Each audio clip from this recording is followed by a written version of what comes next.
Hi, it's Mark from Remarkable Speaking. I'm here with Bernie Pawlik, Pawlik Automotive in Vancouver, Vancouver's best auto service experience, 24-time winners, best auto repair in Vancouver, as voted by their customers. And we're talking cars. How you doing, Bernie? Doing very well.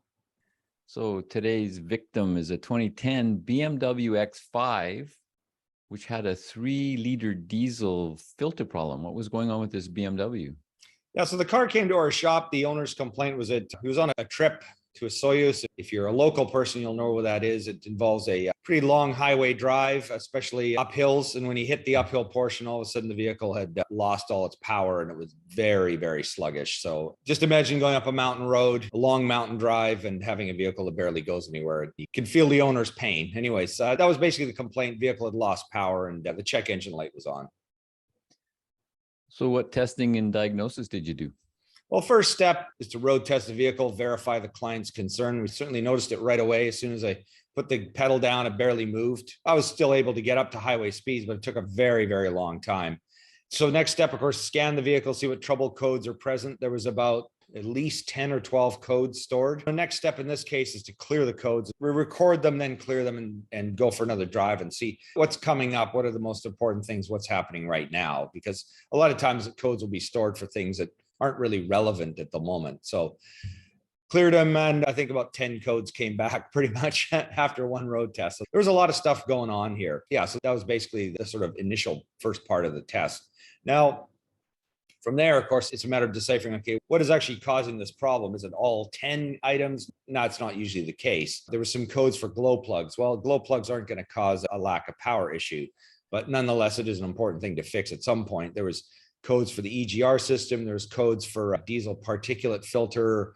I can't remember the exact code, but basically it indicated that there was a flow problem through the particulate filter. There's a throttle body issue. The throttle body on these usually works with the EGR system, but nonetheless, these are all codes and things that need to be fixed. But of course, right away looking at that, I'm thinking, okay, that's like $10,000 at least worth of fixing with the particulate filter and EGR system and glow plugs and throttle body. And, of course, it's a lot of money to chew off. So we're thought, okay, how do we prioritize this? That was kind of our next step. So you ended up deciding on the particulate filter first. What kind of repair options do you have with that? Yeah, so the particulate filter we figured was obviously the biggest cause of the issue because it wasn't allowing exhaust to flow. So there's 3 ways to go on that. There's a chemical cleaning we can do. We can access the filter, removing some sensors. We can spray a chemical cleaner in there, run it through. It's a 2-part process. Decided not to do it in this case because the filter was so badly plugged. Chances of the chemical cleaning working were pretty slim. If it worked, it might work for a week or 2, and that would be about the best. So we found that that's probably a good preventative maintenance service, but not really a good service to do once there's warning lights and the system's actually gone into, I'll say, failure mode. Next 2 options, replace the filter with a brand new unit. And then the third option is to actually remove the filter and send it off to a company that specializes in cleaning DPFs. And we opted to do that in this case because due to cost and availability, the particulate filter, from what I remember, I think it was like $4,000 to $5,000. This is in Canada, and not available, I believe, was on a back order. So, maybe not available for a month or 2. So the cleaning seemed to be the only option available, and it was a substantial fraction of the price. So what happens is with the cleaning, we remove the filter, we send it to the company. They actually cut the particulate filter open. They bake it. They remove all the soot and flow test it. They weigh the filter before and afterwards to make sure they've actually got all the soot out, and they send a report back when they do it too. So it's a pretty good, thorough job. So for you, what kind of work is involved in removing and installing the DPF filter? Well, I can say from personal experience, because I did the job, it's horrendous. This is not designed nicely for the technician to work on. I mean, all these diesels, everything's compact and thrown in, but the particulate filter sits. So this is a straight 6 engine in the sort of traditional BMW sense that they don't make V6s, they make a straight 6. So the particulate filter sits on the right hand, the passenger side of the engine. It's bolted right up to the side, right behind the turbocharger. There's an awful lot of stuff in the way. It's just wedged right in there. Involves removing engine mounts, EGR valve, EGR coolers. I mean, it's methodical and one thing after another. Exhaust system has to come out, and it's an awful lot of work to remove it and put it back in. Let's have a look at some pictures. So this is a picture of the particulate filter as it returned, because it has our name written on there, and I guess a work order number for the company. But this is what the particulate filter looks like. And the particulate filter material is located inside. I'm just going to move my mouse pointer around here if you can follow it. Located right here. On this end here, this bolts up to the turbocharger. There are various holes here. You can see these are for an oxygen sensor. There are pressure sensors are connected to these pipes here. There are temperature sensors, and all these, go into the computer and make assessments on when to run the regenerations, what the condition of the filter is. And the EGR cooler bolts up to this part here. And then this, of course, goes to the rest of the exhaust system. So got to handle this with care too. This little flexible joint here, this woven piece, this tends to break on a lot of vehicles. It's a part that we repair on any vehicle, gasoline or diesel. So we're very careful taking this apart because, if this breaks, trying to weld a new piece on and line it all up would be a real nightmare on this particular vehicle. So it took a lot of extra care to remove it and put it back together, and actually tested it to make sure it wasn't leaking beforehand, because the last thing I want to do is install a filter, then find, oh no, it leaks afterwards. It would have been a horrible situation to go through. So that's that piece. Now let's have a look at some other pictures here. What does this filter do?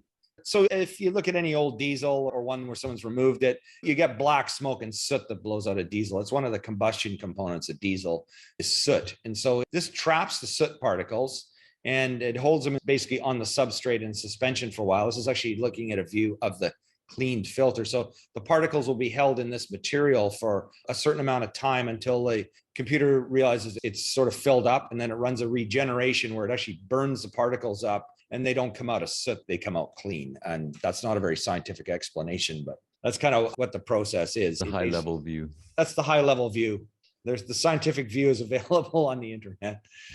But yeah, that's basically exactly what it does. So this is why, modern diesel engines don't blow black smoke and they don't stink. This is sort of part of the process. So it adds a lot of complication to the system. People remove these, not legal, probably not even ethical, but people do it. And I can see why, because with the price of these components, it's understandable. But anyways, my little environmental rant of the day. But then anyways, this is what the filter looked like. And I should have taken a picture of it beforehand, before it was clean. You can even see this wiring material. It was all black. And I think we have one more picture. This is a top view of the engine. You wouldn't really recognize this if you open the hood, but because there's a big plastic cover over top of this. But the oil filler cap is something you would recognize if you look under the hood. And when you remove the cap, the DPF, that unit sits right down here where I'm moving the mouse pointer, way buried down under here. So very much shoehorned in there. A couple of interesting things here that we repaired while we were at it is there's a number of vacuum hoses, which is kind of a strange technology to be using on a modern diesel engine, but they have a number of vacuum hoses that operate certain things like the EGR system. They even use vacuum on the engine mounts, believe it or not, which is to adjust the engine mounts or cushion the mounts, which is kind of strange. But these hoses, and you can't really see them too well in this picture, but you can see these hoses are rotted. So we replaced a number of these vacuum hoses while we had this cover off. A bit of extra work, but something worthwhile doing. I was hoping would work towards solving some of the EGR codes. It didn't actually do that, but it was important to do it while this was all out. So there's our show for the day. So once you've removed, cleaned, and reinstalled the DPF, how did the cleaning go? How did it run after everything was done? Well, it ran a lot better than when it came in. As I like to think, it was compared to when it came in, it was an enormous improvement. And compared to how it's supposed to be, it was a bit of a disappointment. So all those other codes and other issues, there's definitely some other things going on. We did verify by looking at pressure sensor data that the DPF was definitely flowing well. It was clean and worked well, but there's definitely something else going on with the system, because when I went to accelerate initially, it was better, but still pretty slow. But once you get up to a certain speed and then you put the pedal down, it really went like the bat out of hell, I like to say. So it really moved well under certain conditions, but not perfect. And so, at this point, the owner of the vehicle is going to need to do some more work. I figured probably removing the intake manifold, maybe doing the glow plugs next, even though glow plugs aren't going to affect the power. Maybe inspecting the intake manifold for blockage, because this kind of stuff happens. It sits up, it carbons up. That would probably be the next place, because it seemed to me like it's probably an airflow type of problem. Maybe do the throttle body at the same time and see if those issues solve the concern. Unfortunately, again, it's another bout of a lot of money, but which brings me to the lesson with the diesel.